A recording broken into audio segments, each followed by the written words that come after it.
23 iyun tarixində Daşkəsən mərkəzləşdirilmiş kitabxana sisteminin və Daşkəsən rayon Heydər Əliyev mərkəzinin birgə təşkilatçılığı ilə mərhum şair, Azərbaycan və İsrail Yazıçılar Birliyinin üzvü Simah Şeydanın anadan olmasının 90 illiyinə həsr olunmuş tədbir keçirilib.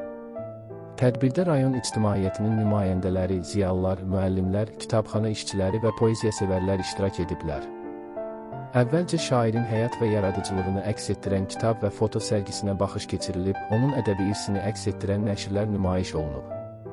Çıxış edənlər Simah Şeydanın Azərbaycan ədəbiyyatında özünə məxsus yeri olduğunu vurğulayaraq, onun poeziyasının milli mənəvi dəyərlərin, insanpərvərliyin və vətən sevgisinin təbliğində mühüm rol oynadığını bildiriblər. Qeyd olunub ki, şairin yaradıcılığı bu gün də oxucular tərəfindən sevilir və yeni nəsillər üçün örnək mənbəyi olaraq qalır. Tədbir çərçivəsində Simah Şeydanın şeirlərindən nümunələr səsləndirilib, onun həyat yolundan və yaradıcılıq fəaliyyətindən bəhs edən məruzələr dinlənilib. İştirakçılar mərhum şairin Azərbaycan ədəbi mədəni mühitinə bəxş etdiyi dəyərli töhfələri ehtiramla yad ediblər.